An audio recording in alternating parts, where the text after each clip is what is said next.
What's up YouTube? Welcome back to the channel. Today we're doing the first towing video with the 6.7. So we're in the last leg here of a 270 mile tow from Pennsylvania up to Buffalo. And this is definitely a pretty hard tow all in all. Compared to our trip to South Carolina anyway, this is much harder. There's a lot more hills, a lot more climbs.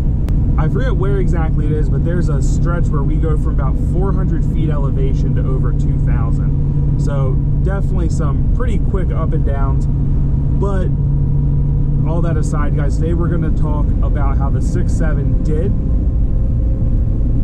and if I'm happy or not with it. Can we compare it to what the Chevy was like going down to South Carolina and my level of comfort? Guys, as always, my co-pilot, my mother, is here. So guys, before we get into this, let's ask her, Mom, compared to the Chevy, how's your comfort? Go ahead. I like the Chevy seat better. You like the Chevy seat better? I do appreciate the air-conditioned seats. Which the Chevy did not have. But the Chevy had great air conditioning. Okay, so there's still some things to fix. We have like cool-ish air, but not a lot of fan at the moment. I'm working on that. I just got the cool air yesterday, so baby steps here. Mom, how's the noise level for you? The Chevy had a bigger gas tank. Another thing I'm going to be remedying. How's the noise level? It's comparable to the Chevy. It's comparable. It's okay. Okay, guys, so first we're going to go over the setup that we're towing with, obviously. How do you get through your day without me? Obviously, a 2015 F250 4x4, equipped with 355 gears and the 6.7 Powerstroke. And for those of you that don't know this, most of you will, the 2015 still had the 6-speed transmission, which I am loving. So the setup, we have a quick install custom Reese 5th wheel rail kit, which I just installed. That video will be coming soon. And it has the wider rails and a really cool kit. And we ran into one problem. So apparently the quick slide 16K hitch from Reese is requires a very specific rail set and not the rail set that I got. For those of you guys that forget, our camper is roughly 13,000 pounds, give or take. We're probably a little lighter than that because we don't have it all loaded down for a big trip or anything. So there's some stuff, like we don't have any food or drinks in there at the moment. So it's probably a little lighter. To move to some of the features of the truck and how I've liked them, the first thing we're gonna do, this isn't a feature, because you made fun of me the last time I called it a feature. But we are going to talk about fuel tank size, and we'll compare the Ford to the Chevy later. But fuel tank size is a big letdown for it. Big letdown. 26-gallon fuel tank in the 250 short beds. Yeah, that sucks. What's the 6.7? 28. Still mediocre. Yeah. But we went down in size. So big letdown Ford for going down in size on a truck that's meant to haul heavy all over the place. So I'm not sure if the 350s come with a bigger one or not. This is my turn. But I will guarantee you guys that in the future we will be doing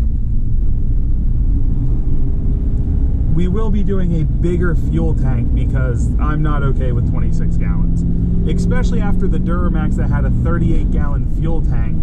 But compared to the Duramax, I do need to give it this one. It's going to hopefully be the only comparison I make in this video to the Duramax, because that's going to be a separate video, but I'm really missing the 38-gallon fuel tank.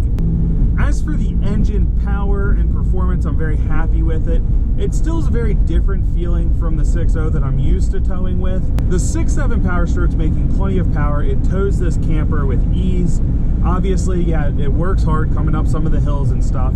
That is 13,000 pounds, but the engine and transmission have performed flawlessly, which is going to lead us into some fuel economy numbers, which we've actually done really well. I've been pretty surprised because I still have some things to fix. We've gotten between 9 and 9.8 this whole trip. I will say I really do love the 6-speed transmission. I love the 5R. It was a nice upgrade from the 4R that the 7.3s had, and the 6R just continues that evolution in 4 transmissions, which in my opinion are some of the best in this class of pickup truck. Now, I do need to be fair, I haven't driven the Dodge, but I think we can all agree that Dodge typically drops the bar in the transmission department. Drops the ball in the transmission department. Also, one of the features, same as the Duramax had, is the ability to manually select your gear and lock gears out completely. So if you're pulling a grade and your truck wants to hold 6, you can drop it down to 5th or 4th and help get that turbo spooling a little bit better to get you up there, keep your exhaust temps down. Now, while we're talking about exhaust temps, I do have to say, generally for the most part, they've been good. I have been a little surprised that it's relatively easy to still hit 1300 degrees. There's a few times I've had to back out of it. Even downshifting didn't get me out. Now, granted, I was trying to keep up my speed going up a hill, so it's not entirely the truck's fault. Plus, we're making a fair amount of power from factory. You can only do so much without increasing your exhaust temps, but I am used to the 6.0 that seemed to do a little bit better. Granted, it's modified highly to be able to compete with this truck at all, but I am used to that where I can really pull hills and grades, and my exhaust temps might spike for a second but drop back down. Not necessarily the case with this current setup, but again, we have some plans to remedy that as well. But again, not to forget, we're talking about a truck that at the rear wheels is probably putting down around 380. That's 100 more horsepower than the 6.0 did in factory form, and probably a good 40-ish horsepower more than my 6.0 put down in its tow tube. Now, by no means were exhaust temps an issue, just I noticed I had to keep a little bit of an eye on them during those times. And we'll get back to numbers here in a little bit, talking about coolant, oil, and transmission. But, however, right now we're going to switch over. We're going to talk about some other towing specific things that the newer trucks do. Specifically the tow haul mode, which isn't a new feature, but it also, in these trucks, it does something more than change your shifting strategy. The transmission isn't any different than in the 5R. It helps slow you down when you need it, and it's a really, really nice feature. I love it, and again, nothing new, nothing groundbreaking there. Now, the big upgrade is an exhaust brake, which is revised from the 11 to 14s. They say it's more aggressive and works better, and I have to say I've been super happy with it. I've been going downhill on some pretty steep grades at 55, and the truck will hold 55 the whole way down. I don't have to touch the brakes. So again, not the steepest hills in the world, but a pretty aggressive, or a pretty long hill and pretty steep, and it did really, really well. So it just makes everything so much nicer to have to deal with when the truck's able to help you hold that gear. You're not riding your brakes the whole way down. The truck does the bulk of the work for you. Now, I didn't specifically talk about how much sound the truck makes, but I will say, although I love the sound of the 6.0, it is super nice being able to drive up. And this is about a 6-hour tow for us right now, and the truck's quiet. You don't get tired of hearing it because it's making such little noise. I mean, the wind hitting the truck and camper are making more noise than the truck does, and it's just a very comfortable ride up. Again, love the sound of my 6.0 and most 6.0s, 7.3s, all of them sound great, but it is nice on these longer trips when you don't have to listen to it. You can have a conversation with whoever's in your truck with you, and you're not yelling at one another. These new trucks, what I've noticed, especially the Duramax and this, is they keep the RPMs super super low. Not that they're that loud when they are pulling 3,000 RPMs, but when they're cruising where they want to be, they're just super quiet. Moving on to temps. I always get asked about temps for these vehicles, and so we're going to start going over them. We're going to start with oil. So right now we're going 55 on relatively flat surface. I don't know what our elevation is, and we're doing 213 to 215 for engine oil temp. Now for engine coolant temp, we're at about 197 right now, and transmission is 196. So these transmissions do run significantly hotter than the 5Rs that a lot of you guys that might be interested in this video that are in 6 liters or 6.4s right now, these transmissions do run hotter. Now I do plan to try to remedy that a little bit. It is related to just how the transmission is set up and the high pressures that it's able to hold, because it can lock your converter up. I believe it's like as low as 900 RPM. So for some of you guys watching this, I know that that's hot, but for the 6R, it's fine. I think it goes actually well into the 200s, like 220. I do need to look some of that information up more, but they do run hotter than what a lot of you guys will be used to. It is fine. It's what they're set up to do. I do want to see if there aren't some upgrades I can do to help bring that temperature down, because I just don't like seeing it that hot.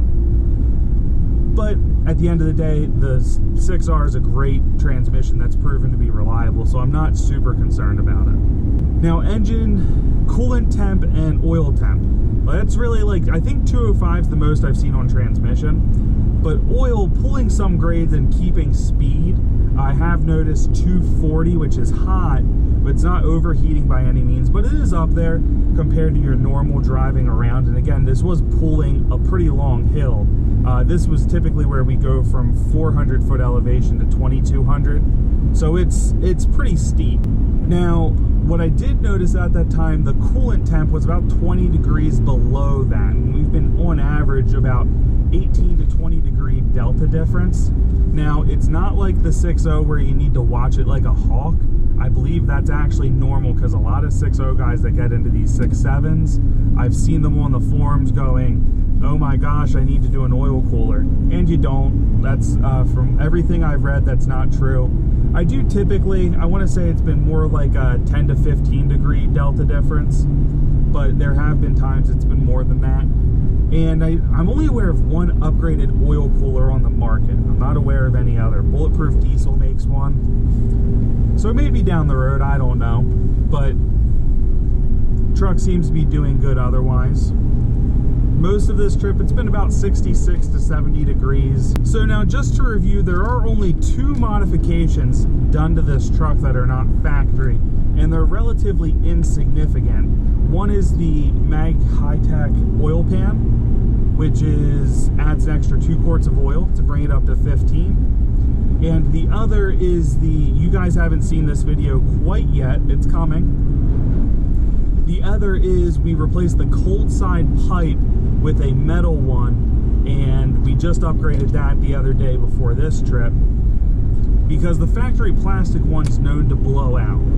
So those are the only 2 modifications to this truck. There's no tuning, there's no aftermarket intake. We even have a OEM filter in there and everything. And actually right now we're going downhill and the truck is holding 35. Now that is pushing 50 PSI. I think I saw a peak of 52 PSI exhaust back pressure. But it is pretty aggressive. It works really, really well. I do like it. I know there's still nicer kits out there. You get the BD has some really nice exhaust brake kits out there. I don't know that I'd really mess with them. This one seems to be doing fine. I know I'm not towing the heaviest camper in the world, but I'd say it's heavier than a fair amount of campers out there. But for those of you that are interested, yes, you can up. There are other options out there. I have heard people say that when you, don't worry, any EPA agents that are watching the channel, but I do hear when you delete them that it actually works better, which doesn't make a whole lot of sense to me. I don't understand that, but I've heard that from more than one person about more than one platform as well. So there will be a comparison video between the Duramax and this later. I'm probably going to try to shoot that this weekend, actually. Just to compare the two, they're both 2015s, so there's some differences between them all. So I just wanted to do an initial review of the build, get some numbers down for you guys, because we do have upgrades. This is a tow build, so this is not going to be some race truck or non-stop performance stuff. The goal of this is to make smart modifications that aid in towing, make it nicer, more efficient. If we can get a little more fuel economy out of it, we're gonna. While it's not like the leading cause, if we could get up to like 11 or 12 miles per gallon, that'd be pretty awesome. But we've been between 9 and 9.8 at one point was what most of this. Currently we're at 8.9 estimated. The last like 10 miles have, so the last stretch of this trip is just up, down, up, down. It's all at slow speed. It's not like you're cruising at highway speed. So that's definitely why it lowered it. But so I would say, that's right, I'm not going to compare it to the Duramax right now because that's a separate video. Anyway guys, so I just wanted to get some basic information, how it did. It's done great so far. The truck is still not in perfect working order. It's safe to drive, but we still have some stuff we need to straighten out with it. Stay tuned for some comparison videos between the Duramax coming in the near future. And I think I'm going to go over a lot of what I want to do for the build of this truck, for the tow build specifically, for this truck after this trip, and getting some good time behind it. Now, it's about 6 hours of towing, so I feel like I have a little bit of an idea of where I'd like to see some improvements. That'll be in a future upload as well. Anyway guys, if you haven't already, hit that subscribe button, give this video a big thumbs up, drop those comments down below. I'll see you in the next upload.